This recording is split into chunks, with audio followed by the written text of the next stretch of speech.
My son was murdered on August 29th of 2017 is the day he passed away. Kalika Sham Douglas Jones, is my son. He was born August 5th, 1995.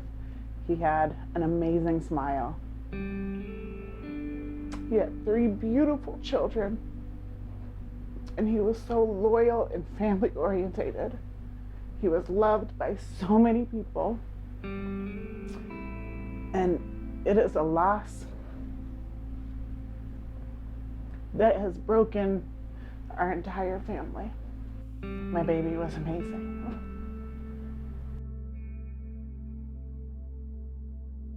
I remember that they are somebody's loved one, whether it's a child or a husband or a father, and that they were a real person, even though I maybe never met them in life.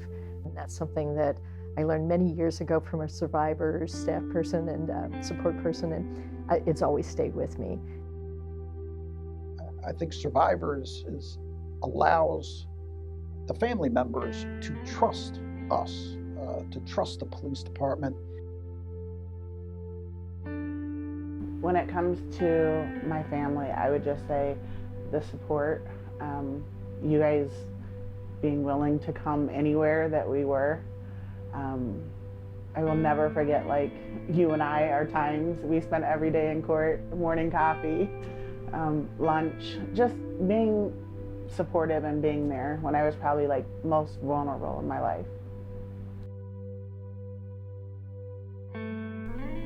Oftentimes we'll see victims' families for a short, brief time during the court proceedings, and we just kind of get a snapshot of what their life is like, how their life has been impacted by a crime. And once the case is over, the feeling of loss and grief still goes on for the victim, and it never leaves.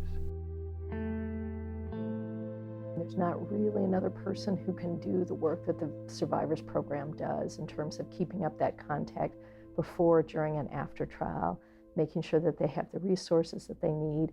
Even with our victim witness coordinators, they can't really provide the ongoing service that victims often need, and that day-to-day contact with them, which is often very important for families or for individual victims. Speaking for myself, financially, it was a blessing. Just for the time I had to miss from work, the assistance in helping to bury my son, counseling, all of that stuff was super beneficial. Without it, yeah, things would have been really tough and tight. I think you learn from people who deal with the families and the friends in the aftermath is that they never really get over that sense of loss. What they do is they learn how to cope better.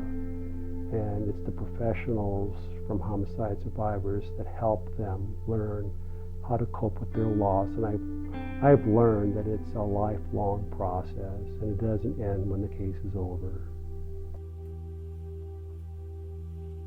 I feel fortunate that the Survivors Program is here in Cedar Rapids. I feel fortunate that the police department has an outstanding relationship with the program, its administrators, and those who administer the program. So I'm not only fortunate for the Cedar Rapids Police Department to have it, I feel fortunate as a resident of Cedar Rapids to have the Survivors Program here in the city.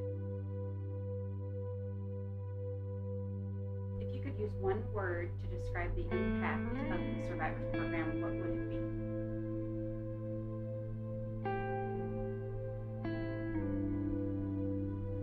be? Love.